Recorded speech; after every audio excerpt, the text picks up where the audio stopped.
वंदे मातरम राजनीति से ऊपर राष्ट्र नीति का प्रतीक है, राष्ट्र नीति का प्रतीक है।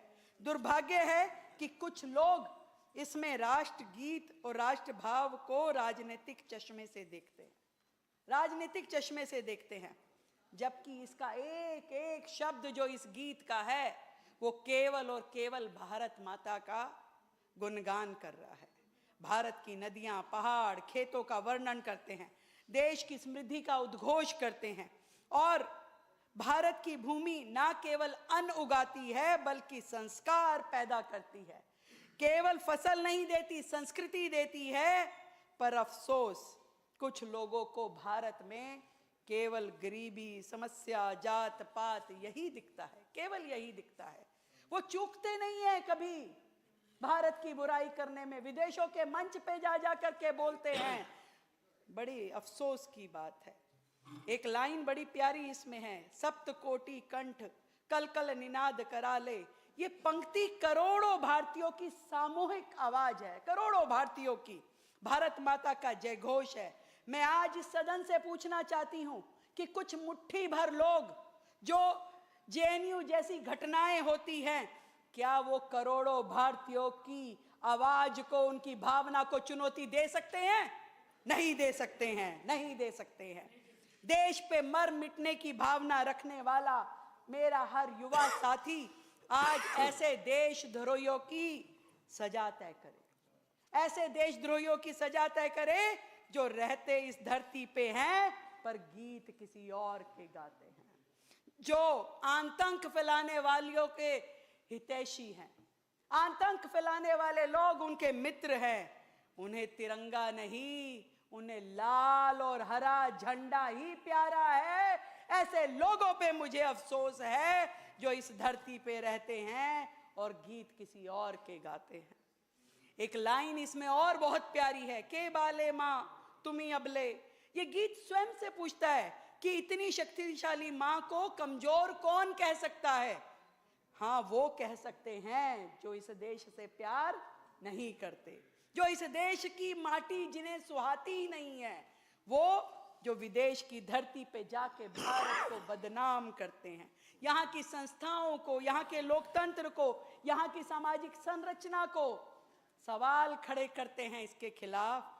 इसलिए बार बार वंदे मातरम कहा जाना, गाया जाना आज भी जरूरी है। मैं सच में इस बात को मानती हूं कि राजनीतिक मतभेद हो सकते हैं, संभव है कि हमारे आपके राजनीतिक मतभेद हों, परंतु देश पे उंगली उठाने का अधिकार किसी ने आपको दिया नहीं है, देश पे उंगली उठाने। और भारत केवल राजनीतिक सत्ता नहीं है, बिल्कुल नहीं है, कतई नहीं है। एक सभ्यता है, एक जीवन दर्शन है। सत्ता बदलती है, सरकारें आती जाती हैं, लेकिन राष्ट्र स्थायी है और स्थायी रहेगा। सत्ता और राष्ट्र में जो लोग अंतर नहीं समझते हैं अध्यक्ष जी, वो जाने अनजाने भारत की आत्मा पे लगातार चोट कर रहे हैं। झूठे नैरेटिव, विभाजनकारी सोच, ये सारी की सारी लड़ाई जो है अध्यक्ष जी, ये सीमाओं पे नहीं लड़ी जा रही, ये देश के भीतर चल रही है। और इसके लिए किसी हथियार की जरूरत नहीं है, इस लड़ाई को लड़ने के लिए किसी अस्त्र शस्त्र की जरूरत नहीं है। इसको केवल और केवल लड़ा जा सकता है तो वो है राष्ट्रीय चेतना, वंदे मातरम, जिसका नाम है, उसी से लड़ा जा सकता है। एक बहुत प्यारी लाइन है, हृदय तुम्ही माँ भक्ति। माँ, दिल में माँ भारती की भक्ति होनी चाहिए। 140 करोड़ लोग जो इस देश में रहते हैं, 60% से अधिक युवा हैं। युवा ही भारत की आवाज बनेंगे, भारत के निर्माता बनेंगे, भारत को आगे बढ़ाने के प्रणेता बनेंगे और नव भारत के नेता बनेंगे। इस बात का हम सबको विश्वास है। इस देश को बहुत आगे लेकर जाना है, एक सूत्र में बांधना है, भाईचारे के, एकता के एक सूत्र में बांधते हुए देश को विश्व गुरु बनाना है। और वंदे मातरम हम सबको, जो स्वयं को, हम सबको जोड़ते हुए जिस भावना से ओतप्रोत करता है, वही सबसे महत्वपूर्ण है। मैं इतनी ही बात कहकर अपनी वाणी को विराम देना चाहूंगी कि भरा नहीं जो भावों से, बहती जिसमें रसधार नहीं, हृदय नहीं वो पत्थर है। जिसमें स्वदेश का, जिसमें स्वदेश का, जिसमें स्वदेश का, वंदे वंदे वंदे भारत माता की।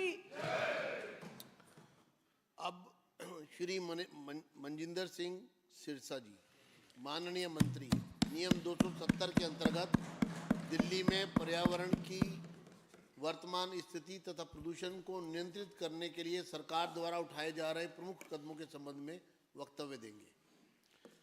धन्यवाद अध्यक्ष महोदय। इसमें चर्चा में नाम आमंत्रित हैं।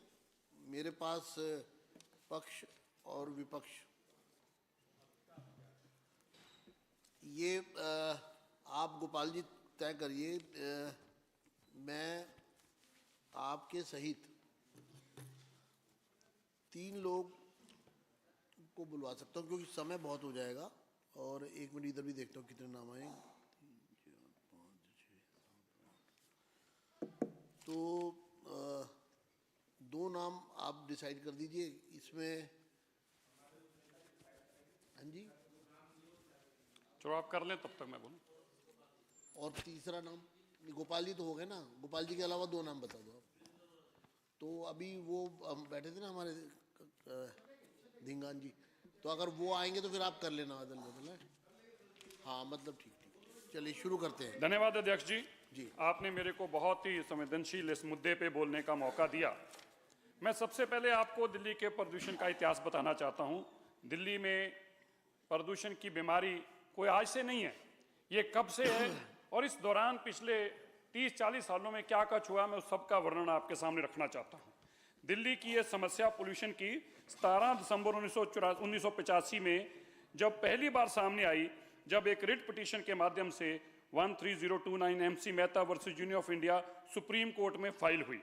इससे सुप्रीम कोर्ट ने केंद्र सरकार और दिल्ली सरकार को पोल्यूशन के ऊपर अपनी राय देने को कहा। 21 अक्टूबर 1994 को सुप्रीम कोर्ट ने लेड फ्यूल से पे प्रतिबंध लगा दिया और व्हीकल पोल्यूशन एमिशंस के मानक को तय करने को किया। 1995 में सुप्रीम कोर्ट ने दिल्ली में पोल्यूटिंग इंडस्ट्री को आइडेंटिफाई करना और उसको रीलोकेट करने को कहा। 1996 में CSC ने slow murder the deadly story of vehicle pollution in India नामक एक रिपोर्ट जारी की, जिसमें बताया गया कि प्रदूषण कई बीमारियों का कारण बन रहा है। 28 जुलाई 1998 को सुप्रीम कोर्ट ने दिल्ली में चल रही बसेस, ऑटो, टैक्सी और CNG को बदलने के आदेश दिए। विरोध के बावजूद इसे लागू किया गया। अध्यक्ष जी, प्रदूषण ऐसे बढ़ा कि 2014 में आते आते WHO ने दिल्ली को सबसे गंदी हवा वाला शहर घोषित कर दिया और यह तगमा दिल्ली के ऊपर 2025 तक इसी तरह चिपका रहा। आम आदमी पार्टी के 11 साल के राज में दिल्ली लगातार देश की सबसे प्रदूषित शहर और राजधानी बनी रही। 16 दिसंबर 2015 को कोर्ट ने सर्दियों के गंभीर स्मोक की स्थिति को देखते हुए पुराने वाहनों में होने वाले प्रदूषण पर कड़े नियम लागू किए। 2016 में स्मोक की समस्या ने भयंकर रूप ले लिया और इसे the great smoke of Delhi कहा गया। इस साल पहली बार दिल्ली में आम आदमी पार्टी सरकार ने ऑड इवन स्कीम लेकर आई और इस योजना पे